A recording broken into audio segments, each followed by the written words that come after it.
The wind's blowing. We think that it was just so sunny and fine a minute ago. I know. All of a sudden it's like hurricane. Our tripod might fall over. Yeah. Okay, Hare Krishna everyone. Hare Krishna. Welcome again to another exciting episode of Bhagavatam Bites. Hopefully you're as excited as we are. We're down near King's Cross, St. Pancras, near the lock, and along the canal. You can hear the trains in the background. It's such a beautiful day, my goodness. It's like spring has sprung and everybody's out trying to enjoy, worship Surya Bhagawan. So we're going to read Bhagavatam. Okay, where are we at? Canto 3, Chapter 23, Text 53. We'll most likely finish the chapter today, actually. Oh yeah, we will. Om Namo Bhagavate Vasudevaya. Om Namo Bhagavate Vasudevaya. Om Namo Bhagavate Vasudevaya. Text 53. Until now, we have simply wasted so much of our time in sense gratification, neglecting to cultivate knowledge of the Supreme Lord. This is Devahuti speaking. Purport. Human life is not meant to be wasted, like that of the animals, in sense gratificatory activities. Animals always engage in sense gratification, eating, sleeping, faring, and mating. But that is not the engagement of the human being. Although because of the material body there is need of sense gratification according to a regulative principle. So in effect, Devahuti said to her husband, so far we have these daughters and we have enjoyed material life in the aerial mansion, traveling all over the universe. These boons have come by your grace, but they have all been for sense gratification. Now there must be something for my spiritual advancement. This is a lot of demands, isn't it? What do you mean? I want to get married. Nice place. I want to look nice. Let's have some enjoyment. Now I want a son. Now give me spiritual enlightenment. Sounds pretty normal to me. I mean, it's like, isn't that the general flow of things? That most people don't ask for spiritual life. But yeah, like that. Okay. Text 54. Not knowing your transcendental situation, I have loved you while remaining attached to the objects of the senses. Nonetheless, let the affinity I have developed for you rid me of all fear. Okay, interesting. The affinity I have for you, I have developed for you. What does affinity mean? Let's look it up. Attachment? Empathy, similarity, a natural liking for and understanding of someone or something. So yeah, we have affinity for someone, means we have a liking, or so we've developed a liking, a strong liking. And now let that rid me of all fear. Interesting. Let's see what Prabhupada says. Purport. Devahuti is lamenting her position. As a woman, she had to love someone. I thought all people had to love someone. Somehow or other, she came to love Kardama Muni, but without knowing of his spiritual advancement. Okay, interesting. Kardama Muni could understand Devahuti's heart, God bless you. Generally, all women desire material enjoyment. Generally, not always, but generally. They are called less intelligent because they're mostly prone to material enjoyment. Okay, interesting. Devahuti laments because her husband had given her the best kind of material enjoyment, but she did not know that he was so advanced in spiritual realization. Interesting. Her plea was that even though she did not know the glories of her great husband, because she had taken shelter of him, she must be delivered from material entanglement. Association with a great personality is most important. In Chaitanya Charitamrita, Lord Chaitanya says that sadhu sangha, the association of a great saintly person, is very important, because even if one is not advanced in knowledge, simply by association with a great saintly person, one can immediately make considerable advancement in spiritual life. As a woman, as an ordinary wife, Devahuti became attached to Kardama Muni in order to satisfy her sense enjoyment and other material necessities. But actually, she associated with a great personality. Now she understood this, and she wanted to utilize the advantage of the association of her great husband. Wow, that's a pretty powerful purport. Quite a few things in there. Any comments from your side? No. Well, so it sounds like Devahuti sounds like she was more or less into sense gratification. That's the way it's coming across. And that tendency of a lady to be just into sense gratification, enjoying the material energy, and I guess, it's like, anyway, there's so many stereotypes, but that's the idea. And because of that, Prabhupada says, then ladies are considered less intelligent. Now, I mean, she's there with Kardama Muni, who we already know is a great yogi and a pure devotee. But in general, my experience is that men are also very much into sense gratification. Maybe slightly differently, but, they're also into it. It's not that generally men are so renounced. But even amongst exalted persons, I guess, men may have a tendency to be more renounced in that way, and ladies will still have a natural affinity for the material energy. So anyway, that's the idea. But the less intelligent isn't just because they're a woman, it's because they're attached to the material energy, material sense gratification. And they can't seem to help it, like that. And in that sense, a woman who is taken to the path of spiritual life, therefore, can be higher than a man who doesn't understand. Is attached to sense gratification. So, although it's being used here, but I pretty clear that the definition is not just because she's a woman. It's because behavior. Behavior, the character quality. Other important point is the power of sadhu sangha, saintly association. So here we're all trying to associate with Srila Prabhupada, so that's powerful association. And hear from him, and that gives a positive and beneficial influence for all of us. So that association is really important. So like that. And then there was the last point. Last point being that Devahuti is kind of accepting. It's simultaneously hot, but when you take the hat off, it's kind of like the air is chilly on my head. But so she kind of was attached to Kardama Muni. But it says, it seems to convey here that she didn't really know what an advanced devotee was. He was. I mean, he was in meditation for like, years on end, and then he built his aerial mansion. So I guess she started to get an idea. But anyway, the point being that so she's become attached to him, but now she realizes, God, you're really an advanced person. So now let me utilize your association for the real purpose. So it's like that. Sometimes we have to go through these stages in order to experience, experience something, so that we can decide to renounce it. Otherwise, if you renounce it early, you still have that desire, something like that. Anyway. Okay, text 55. Association for sense gratification is certainly the path of bondage, but the same type of association performed with a saintly person leads to the path of liberation, even if performed without knowledge.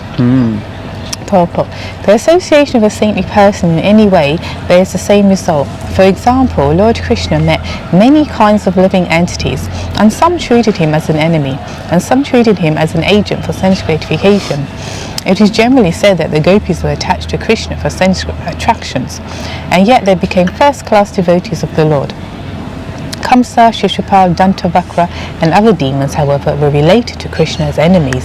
But whether they associated with Krishna as enemies or for sense gratification, out of fear or as pure devotees, they all got liberation. That is the result of association with the Lord. Even if one does not understand who he is, the results have the same efficacy. Association with a great saintly person always results in liberation. Just as whether one goes toward fire, knowingly or unknowingly, the fire will make one warm. Devahuti expressed her gratefulness, for although she wanted to associate with Kadma Muni only for sense gratification, because he was spiritually great, she was sure to be liberated by his benediction. Yeah, it seems to imply that, you know, she was only after sense gratification. I mean, I got to be honest with you. If I was into sense gratification, I sure as heck wouldn't marry a Muni. You know what I mean? It's like, you know, she was the daughter of Swayambhuva Manu. She could have married some other prince, and then they could have really got into some sense gratification. But she married, you know, this renunciant. And I'm pretty sure if we go back that it's kind of stated also that, you know, Narada Muni was glorifying him, and she became attracted to him by his glorification. So certainly he wasn't glorifying the fact that he was a sense gratifier. Yeah, but the 6 qualities that were attributed to Krishna, one of the attractive, you know, like intelligence, beauty, one of them is renunciation. And renunciation is an extremely attractive quality.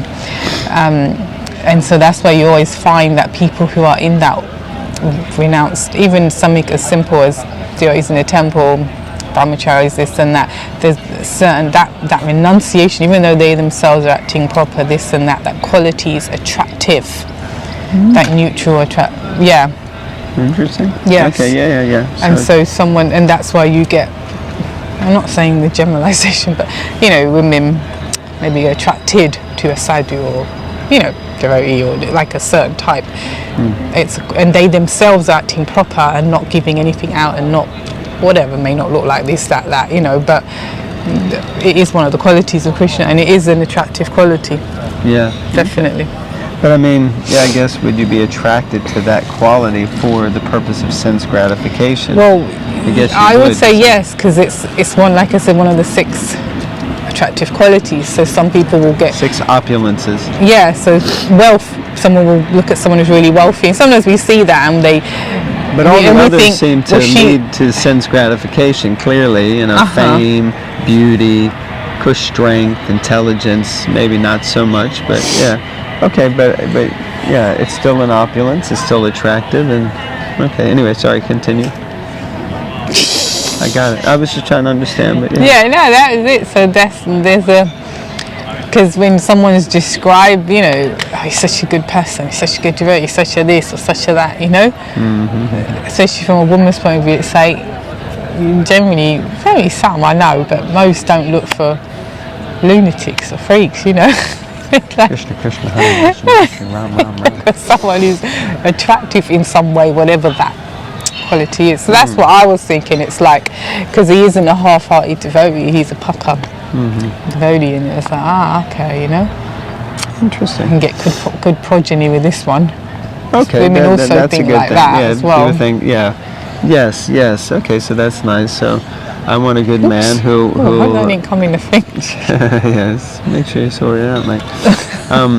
Yeah, that's a very good point. Because that's one of the challenges that ladies have and men don't, is that a lady can bring children into the world, whereas men necessarily don't. Yeah, so they would be thinking about it from that angle as well. Okay, so that's good. Okay. 56. Is it you or me? You. Anyone whose work is not meant to elevate him to religious life, Shri Radhe, Anyone whose religious ritualistic performances do not raise him to renunciation, and anyone situated in renunciation that does not lead him to devotional service to the Supreme Personality of Godhead must be considered dead, although he is breathing. Okay, so basically it means, yeah, if you're performing activities that aren't ultimately leading you to Shrava Eva Hikevalam, to the service of the Lord, then it's just otherwise useless. Purport. Devahuti's statement is that since she was attached to living with her husband for sense gratification, which does not lead to liberation from material entanglement, her life was simply a waste of time. Her life was simply a waste of time. Any work one performs that does not lead to the state of religious life is useless activity.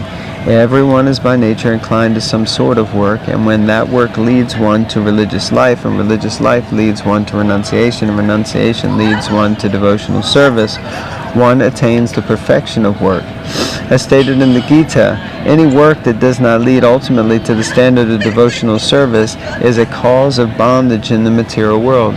Yagyatar karma no nyatra loko yam karma bandhanaha.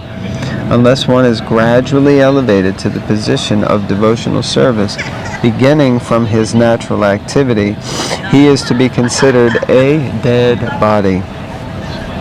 Crazy. Work which does not lead one to the understanding of Krishna consciousness is considered useless. So, any thoughts? Okay, Yeah. Should we read the last one? Okay.